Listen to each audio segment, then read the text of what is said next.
And welcome to Jim and Ben's Movie Adventures. My name is Ben, and with me as always is... Jim. And this week we watched John Carpenter's They Live. I want a quick first honest impression before we get too far, because this isn't a normal movie that you would have seen, but it is a cult classic, so I'd love to hear your quick fire opinion. I liked it. So I liked it. I was really like, I think the biggest surprise for me, because even though, it's a cult classic, is just that it wasn't in my consciousness. It wasn't on any lists of anything that I'm like, hey, you got to watch this. Do you know what I mean? And even when you said it last week, at the end of the cast, after much fanfare and build up, I blanked. I was like, I don't know what you're talking about. I was surprised you weren't more familiar, for sure. What is this film?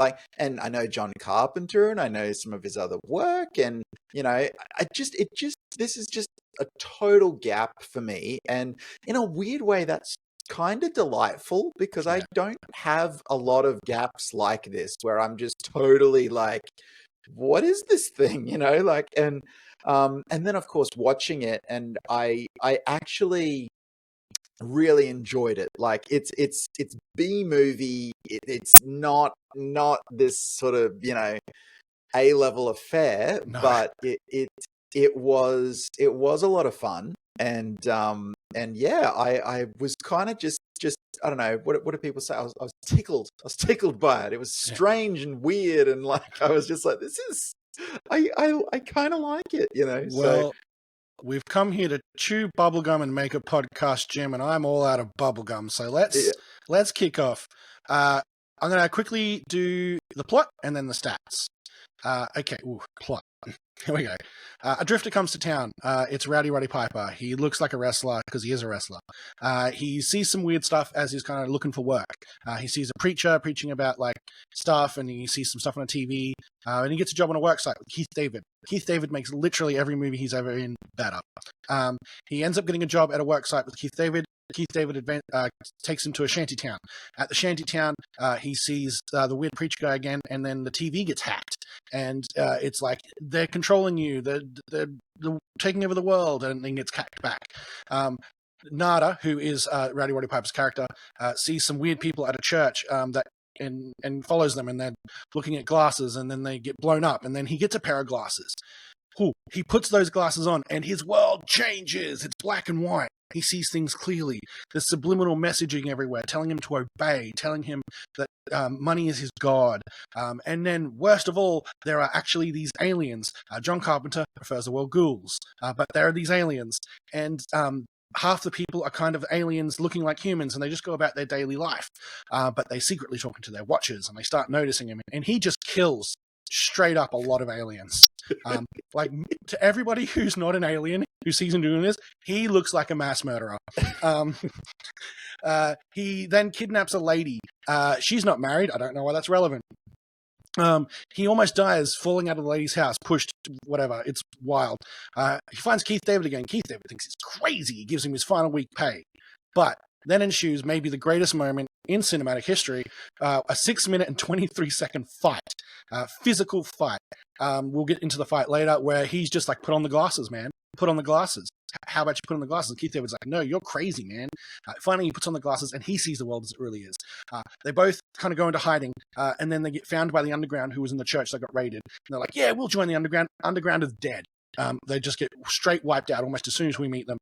Through circumstances, though, they escape and they enter the secret tunnels underneath the city where the aliens live. And then through some other mistakes and happenstances, they get to the alien control room. But then betrayal. Megan, the lady who had come back earlier as a friend, is actually like a collaborator with the aliens. And then through some other mishaps, he ends up on the roof, Die Hard style. Everything blows up. He gives the finger to the aliens. The signal gets cut. The rest of the world sees the aliens for who they are. End movie. Well, that is what happened. But I will say, look, the last time you did a synopsis, Ben, you made a real song and dance about how you wrote stuff down. No writing down this time. No writing down. I wrote down. I wrote down. Comes to town, sees preacher. Shantytown, kidnaps lady. Friends of Keith David. That's pretty much it. Right. Okay. Well, look, well done. That is, truth be told, exactly what happens in the film. Although I think the lady's name's Holly. I think you said Megan, but like. Oh, that's it's because that's her actor's name. Yeah, her name is the other one. Holly. Okay, facts. Released in 1988. Anyone listening will just be like, Jim, dude, why you got it? He did a good job. Why you gotta say that? Why you gotta be that guy? I thought we were friends, but that's cool. 1988, directed by John Carpenter. If you don't know who he is, you're crazy. But Halloween, The Thing, Big Trouble in Little China, Escape from New York, and the Jeff Bridges classic Starman. Screenplay, John Carpenter. For those of you who don't know, John Carpenter does everything in his movies. He directs, he writes, he edits, he does the score. The dude is a polymath. He does everything. Stunt coordinator. I don't usually mention the stunt coordinator, but he'll come back later, so I thought I'd mention him. His name is Jeff Imada. There's a secret about stunt coordinators. They've literally done everything. Any movie you can think of, you can probably track a stunt coordinator through the history of film. He's done Furious 7, Hannah, the Twilight movies, Bill and Ted, Free Willy 2, The Adventure Home, amongst just a very small fraction of the movies he's done. Starring Rowdy Roddy Piper, Keith David, and Meg Foster. Budget $3 million, box office $13.4 million. Whew, that's a lot of talking.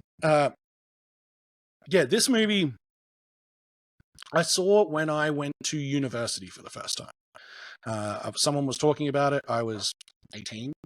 Like, oh yeah, man, it's a classic John Carpenter movie. And I'm like, oh, I like John Carpenter movies. And then I watched that movie and I'm like, I love this movie, but it's not what I was going in expecting, I think.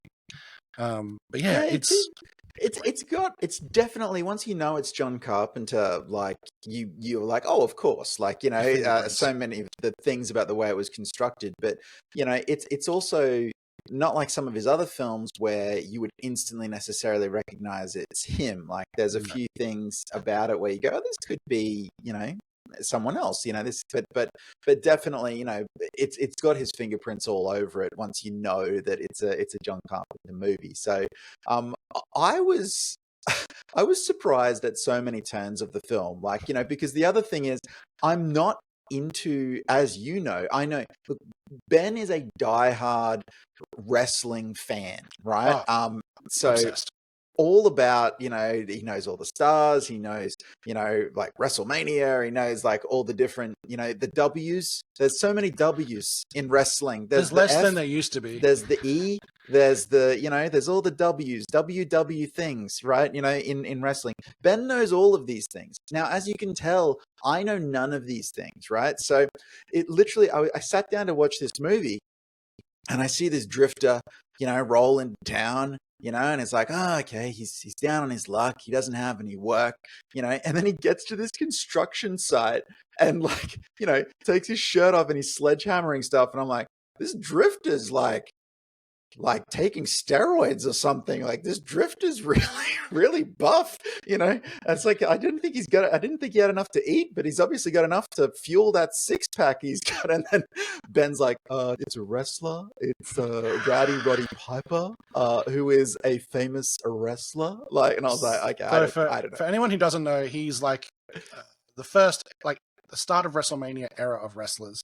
And if you were to ask me what is my favorite wrestler from that period of time, I would tell you Andre the Giant and Rowdy Roddy Piper. Rowdy Roddy Piper was the eternal heel bad guy in wrestling. He never was a world champion. He never was like the Hulk Hogan, but he was always that kind of mid-card wrestler that other wrestlers had to go through to become stars. Like he was a star maker. He was always like, before, like, character is a huge thing in wrestling. It's even bigger now. But back then, he was all character, man. Like, he came to the ring in a kilt. He had a shirt that said Hot Rod on it as he came down.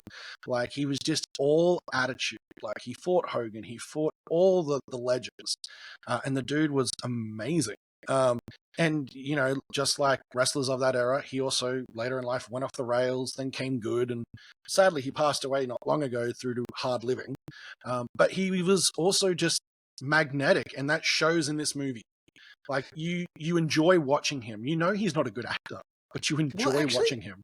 I would actually say that, like, having seen a fair few wrestlers turned actors, he's pretty good, honestly. Of Like, that really, generation, I think he's the best.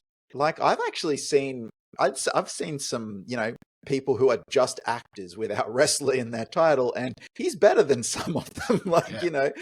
so I think his performance here is actually, really quite strong, and it's wacky what he's doing. We got these crazy alien things, and sort of going on. I mean, like, so let's kind of get into the movie. Obviously, the key thing with the movie is we're sort of dealing with, the problems that capitalism can bring. We're looking at the idea that television basically turns us into zombies, and the pursuit of wealth, and corporate greed is kind of the end of our society. So some stuff that would be very relevant even right now. In our sort of, so it's interesting that, like, back in that 1988 we were thinking the same thing.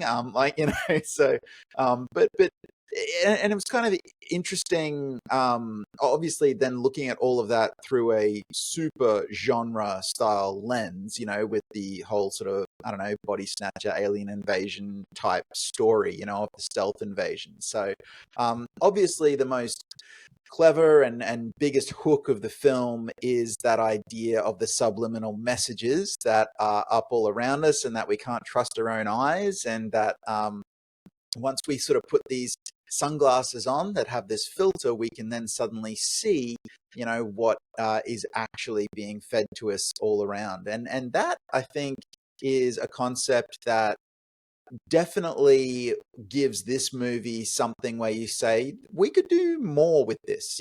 We could go further. We could definitely take that. That's a pretty cool hook. That's a pretty cool idea for a film, and we could definitely take that to the next level, into a series, into a sequel, into a lots of places. It made me think about John Carpenter as a filmmaker, and there's things that John Carpenter does in this film that are so simple and basic that if you actually saw them done by other people or in other films, you'd be like, it feels a bit lazy. That's a bit ham-fisted. They're hitting me over the head with the metaphor. But for some reason, Carpenter's version of it works. Like, simple explanation. He puts on the glasses, the world goes black and white. He now sees the black and white nature of the world. It's this way. That's filmically quite broad. Like, it's quite a, like, hey, black and white. You know how when you see things black and white, they're one way or the other, blah, blah, blah. But it just works so well because I think the character, Nada, is such a simple human, really. And then he has such a simple revelation with the black and white. And he reacts in such a kind of American way. That feels bad of me to say, but such an American way. You could, if you saw that nowadays, you'd look at that as a clumsy filmmaker. But because of Carpenter's touch, and because it was probably first in a lot of ways, it just works. It flows fairly well. And I think as well, though, like, the film commits to its genre movie roots, and it also commits to its simplicity, and that actually goes a long way. They deliberately don't broaden this story out beyond really downtown. Like, we could, and you could say, sure, that's budgetary. You could say that that's because of the constraints that they had when they were filming, but really it's definitely a choice as well, like, to keep this contained, to keep it small. And I think when you do that, your message can kind of live in that broader space, because they're not telling a complicated story. They're telling a deliberately very, very simple story. And in fact, sometimes, particularly if we look at the age of the film, sometimes, the mind does wander a little bit, because of what there's it's not difficult to grasp what's going on. There's no mystery to it. It's basically sort of what you see is what you get here, and that's part of the charm of the movie, though. And as well, I think they get away with that broadness as well because of the John Carpenter wit and sort of charm that weaves its way through this film. So, wit and charm, I think it's a great launching point for the writing in this film. Is spectacular. It is the origin of some of your favorite B-movie quips that you've ever seen. Like, I think Arnold Schwarzenegger actually kind of owes a lot to. I mean, they were around the same time, but I mean, like, there's that vibe to like the quips in this movie. Like, but interesting on reading about this movie. Back to wrestling, wrestlers are always doing what they call promos. So they have to have a bunch of stuff in the back of their heads. And especially back in those days, you were traveling around a lot to different territories. You didn't have time to really get to know your opponent all the time and things like that. And apparently, when Carpenter was writing this movie, he borrowed Rowdy Roddy Piper's book of like quips and one-liners. And the bubblegum line is one of Rowdy's. They both admit it. In the writing, like, and he goes, he's just the best line he's ever seen, like, as far as the thing, like, and it was used against a different wrestler, and he was just like that kind of like quick catch your attention kind of thing. But like, there's so much in this movie as far as one-liners, and even some of the longer pieces of dialogue are just like weirdly quippy and weirdly sharp, and I just really enjoyed it. Yeah, it's definitely been thought through, and it's been sort of well written. I was also just kind of like, the only person I recognized in this movie was Keith David, right? You know, So and this is definitely the first role I've seen him in. Like, I all the stuff I knew him from was much later. You know, I wasn't actually aware of him until like the 1990s series Gargoyles, where he plays Goliath, you know, as a voice role, and then later in Pitch Black, you know, when he plays you know, the Imam character. And like, so that was sort of my introduction, which is a decade after this film. I'd never seen him act, you know, in things sort of prior to that sort of late 90s you know, early 2000s time period. So it was quite a delight seeing him be the, you know, sort of the backup, the sidekick kind of character in this movie. It's also a kind of different role than we're used to seeing, kind of like a Keith David in for a modern Keith David, right? Like the kind of more actiony, more kind of like brashful, youthful kind of character. He was in a few things before this, but it was pretty early. So yeah, there you go. Their fight. Okay, yeah. Okay, so I was watching the movie, and there's this alleyway fight about 3/4 of the way through the film, and it's really just Roddy Piper wants his friend Keith David to put on these sunglasses and see the truth, and Keith David thinks he's crazy and won't do it, and they have the most brutal knock him down, drag out fight that you've ever seen, and it's just this bizarre, funny, you know, crazy scene where you just sort of go, they're friends, but they are absolutely like hammering each other with their fists, just smashing each other in the face, going into dumpsters. And I actually texted you during that too, and I was like, what am I watching? What is happening right now? This the is greatest like fight scene in history. It's so extended, like, and it's so out of place given its plot significance in the film, like, where it's like, you know, he's gonna get him to put the glasses on, like, and also neither one of them is the antagonist of the movie. These are both hero characters. I'm just like, what is the a modern day movie, those glasses would have been on him within 30 seconds. Yeah, like it would have been a punch, a push, a hold, a bit of a scrap, and that's it. But yeah, like there's multiple times in the middle of this fight where you're like, oh, fight's over, and then nope, fight comes back. It's like they just rest and then they start hitting each other. So just a little bit on the fight. It is 6 minutes and 23 seconds long. It was always planned that way. So apparently when the script was written, there were just multiple pages that said fight continues. So it was always extended to be this kind of knock 'em out, drag down fight. They choreographed it all. It wasn't improvised. They choreographed it to the point where they weren't kind of hitting each other like a wrestler would. But they knew the fight so well that they were pulling their punches and stuff.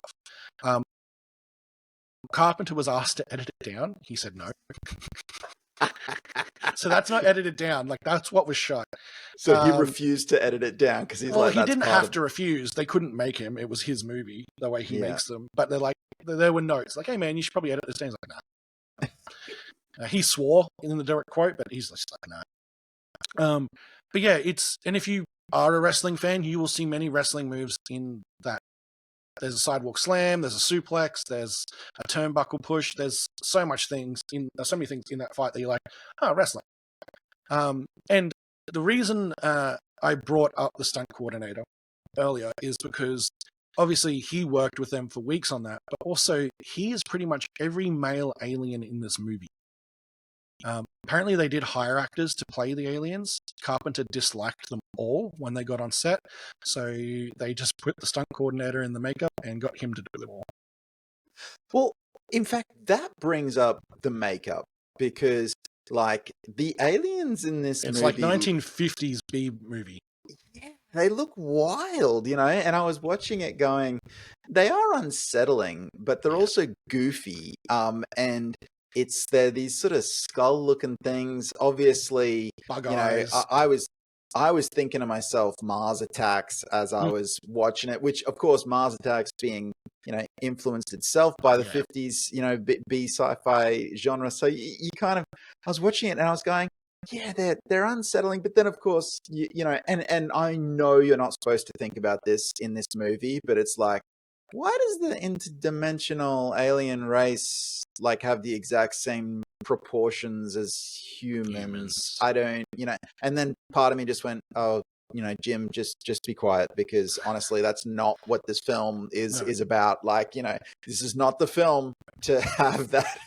The film even does it itself, right? They're like, well, why are they here? And they're like, we don't know. Like, maybe we're a zoo, maybe we're a thing. Maybe they're terraforming our planet slowly to be theirs. Like, they don't posit a reason for them being there other than control. Yeah, they briefly are sort of like, they're here to take over, they're here to invade, and I'm like, yeah, but that's pretty vague, But even in universe, none of those characters know. No, and it's also like, it's kind of the character who is sort of funny is that what would you say? I don't even know what he's kind of their friend from the shanty town, and then he's like the guy who feeds them at the shanty town. Like, he's part of like the church / underground guy. No, he's the dude watching the TV in the shanty town who comes back at the end. The one that finds them in the hotel. Yeah, and he's like, "Hey, my friends," Oh, like, yeah. Sorry. Yeah. So he was sort of like, what's the harm in making a little money? Like, and it's sort of like, we all sell out anyways. Like, yeah. And that's a big thing. So like, Carpenter wrote this in response to kind of Reagan era America, which, it doesn't look a lot different from the outside to me of the rich get rich, the poorer get poorer, and people will sacrifice their friends and family to take that next step up. I'm not as cynical as that. I think actually most people wouldn't sacrifice their friends and family to take that next step up. Most people I know would take their friends and family with them if they could. But yeah, it is very cynical in that aspect of the movie. Like, there are a lot of collaborators who are just like, plainly say, oh yeah, I get lots of money out of this, why wouldn't I do it? The human race sucks anyway, like, blah blah blah. So yeah, like, he was definitely feeling stuff when he wrote this. Like, he was definitely feeling angry at what he saw as what America was moving towards, or was at that time. Yeah, and it is that sort of interesting that the hero is deliberately, someone who is literally a drifter. He's outside of the system. He's not part of that same commercial consumerism that everybody else is sort of part of. He's better than that, if you like. That's kind of his whole his whole character. So, which of course makes him quite a likable protagonist. So, and look, ultimately, this was based on I want to say short story. Was it a short story? So Carpenter read the comic book based on the short story. That's how he got the idea for this movie. But yes, its origins were in like a short story. Like, if you think about it though, like 50s Bradbury, that sort of kind of sci-fi, they all fit this kind of twist-based sci-fi genre. Most of these sci-fis probably wouldn't give you the twist till the end, but obviously it gets revealed halfway through for the plot narrative here. But yeah, it was based on a short story. Yeah, I could kind of see that, like that, and I didn't know. I should say as well, like I didn't know. I was watching and I was like, "Is this?" And I realized actually that you slipped in that it was aliens at the end of the last cast, and I I mustn't wish have I hadn't just, have. Well, the thing is though, I didn't remember Oh, because good. I because I edit the podcast as Mm. well.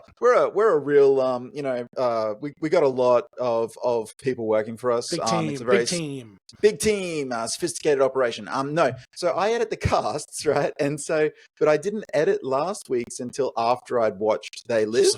Yeah. So, and I was actually thinking, and obviously I missed you say aliens, like at the end of the last cast, because I was watching it going, I wonder what it's going to be. It's obviously going to be something like That makes it's me like, happy. is it going to be zombies? Is it going to be like, spirits? Like, and then it was sort of aliens, but it's even then, it's a vague alien. Do you know what I mean? It's like, they're interdimensional beings from the thing and they're gonna teleport off to the whatever. So but look, yeah, look, ultimately I like this movie. I'm glad that you chose it. I think that it's not a film I would have looked at on my own, which kind of really meets the brief of one of the reasons we Yeah. wanted to do this, like, which was sort of to say, what are the gems that like honestly, I see a poster of that and I go, like I don't know. Sure, John Carpenter, but it's not one I've heard of. You know what I mean? It's just, It's so also that if kind you of, go, hey man, what John Carpenter movie should I watch? It's not in the top 4. yeah, like there's a few movies you got to get past first. yeah. Like even if you're not a huge fan of some of the John Carpenter's genre work, you watch them before you watch this. Like, yeah. But look, ultimately, yeah, I did enjoy it. It's that thing of you got to understand it's a fairly slow pace for what it is. It's a very small scale for what it is. It's not a movie I probably ever need to watch again, or maybe in 20 years. Do you know what I mean? Yeah. Like, but at the same time, I am quite pleased that we watched it on the cast. One last fact on sorry, I forgot. You said small scale, and it reminded me. A bunch of the props in this movie were recycled from other movies. Did you notice any of them? No. There was an ectometer from Ghostbusters. When they're in the alley and the aliens are holding a device and it's going up and down, that's literally, they borrowed it from Ghostbusters. Also, apparently, all the sunglasses they have were from a scene in Big Trouble in Little China where a truck crashes and a bunch of boxes fall off and they're full of sunglasses. They just took them from that. So yeah, it was a very small scale kind of operation.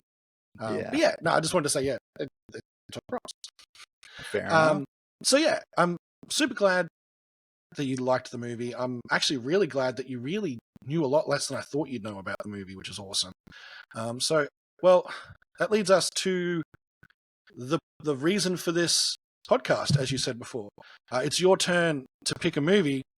I'm nervous because before this podcast started, Jim's like, I don't know how you're going to take this one. And that doesn't usually lead to happy, happy, clap, clap. Like, look, I was basically, I'm not trying to like be mean or anything like that. It's not that kind of vein, but really it was the joy that I got from being that in the dark about They Live, right? And that was something where I was like, I don't know what Ben has and hasn't seen. Obviously I can't, clue him in, but at the same time, I can take a really good stab at this and hopefully provide him with something that he, really, if you've seen this, like, there's a 95% chance that you've never seen this movie, right? Is it the Kangaroo Kung Fu movie? No, because there's a chance you have seen that movie. But like, okay, so it's been part of, almost a personal mission of mine to send us as far back in time as possible. So we're going to go back further into cinema history than we have ever gone before. We're going all the way back to 1938 for our next film, Ben. So those of you who are just listening, Ben's face is he doesn't know how he feels about this, right? This could really go one way or the other. Don't worry too much, Ben. Even though it's 1938, it's 3-strip Technicolor, so you don't have too much to worry about, right? Hey, some of my favorite movies are black and white. No, so this is actually Technicolor. We're gonna watch what I would call the proto adventure movie. So the adventure movie that most other modern adventure movies and really all adventure movies from that point in time have kind of been based. So we're gonna watch The Adventures of Robin Hood, starring Errol Flynn from 1938. I have seen clips of this movie. I don't think I've watched the whole movie.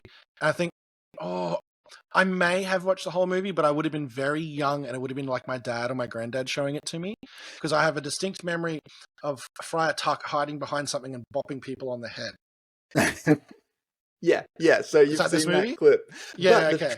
the trick is, if you've seen Robin Hood Men in Tights, you I've could seen all of very this. easily Yeah. be, bringing them together because, you get to Men in Tights by watching Adventures of Robin Hood. So Errol Flynn, Okay, this I'm is excited. the classic swashbuckler, right? This is the one that, basically just gets referenced again and again and again and again and again. And I was pretty sure you wouldn't have seen it. So you're not sure. Maybe you have, but which would make me sad. But I'll still, know at the end of this, right? yeah, right. So look, I hope you have fun with it. I will. It's The Adventures of Robin Hood, starring Errol Flynn from 1938. So why don't you tell the good listeners where they can find us while we prepare for next week's cast? Will do, Jim. If you want to watch or listen to anything we've done before or anything we do in the future, you can do so in a few places. You can do it on YouTube, Jim and Ben's Movie Adventures. You can listen to us on Spotify and Apple iTunes. I'm Jim and Ben's Movie Adventures. If you'd like to follow us on Instagram, you can at Jim_and_Ben. Please comment, like, subscribe. I've put it out there for the last few podcasts. I'm starting to feel like I'm yelling into the void. Probably am. If you do leave a comment on one of our podcasts and the YouTube channel, and then let us know that you did that via Instagram, I will get in contact with you and I will let you pick a movie that me and Jim have to watch within reason. Thank you so much for your pick this week, and I'm glad you enjoyed They Live. You've been listening to Jim and Ben's Movie Adventures. Thank you very much. Bye.